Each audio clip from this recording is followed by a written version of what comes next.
அலைபேசி உலகை சுருக்கி எங்கள் கையில் கொடுக்கும் என்றார்கள். ஆனால் அது எங்கள் உள்ளங்களை சுருக்கி எங்கள் கையில் கொடுப்பதுதான் உண்மை.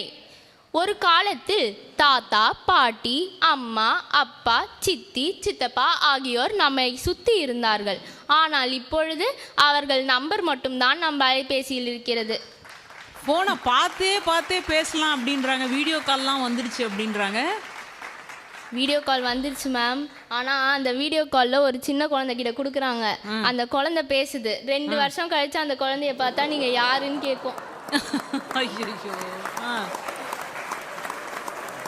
மனிதன் மூளை என்பது அது அளவிட முடியாதது, அதன் சிந்தனை என்பது அதை அளவிட முடியாதது. ஆனால் இப்பொழுது அந்த சிந்தனையையே சுருக்கி அடைத்து வைத்திருக்கிறார்கள் அந்த ஆண்ட்ராய்டு மொபைலுக்குள். தேனியோட கொடுக்கு விஷம் நிறைந்தது. அந்த விஷத்துலேருந்து நம்ம தான் பாதுகாக்கணுன்றாங்க. ஆனால் இந்த விஷத்துலேருந்து நம்மளை பாதுகாக்க முடியுமான்னு கேட்குறேன். ஐயோ, அந்த அளவுக்கா? இந்த அலைபேசி அறிவாளிகளை உருவாக்குதோ இல்லையோ, அரக்கர்களை நல்லா உருவாக்குது. இவங்க தானா அது? இந்த பக்கம் இருக்காங்களே. அலைபேசி இல்லாத காலத்துல குழந்தைங்கள்லாம் பொம்மையை வச்சு விளையாடினாங்க. அந்த பொம்மைக்கே மனிதனாக எண்ணி அதுக்கே ஒரு மனிதநேயத்தோட அதுக்கிட்டே நடந்துக்கிட்டாங்க. ஆனா இப்போ அந்த மனிதர்களையே பொம்மையாக்கி அதை வெட்டுறதுமா கொத்துறதுமா தான் கேம் விளையாட்டு இருக்காங்க அந்த குழந்தைங்க.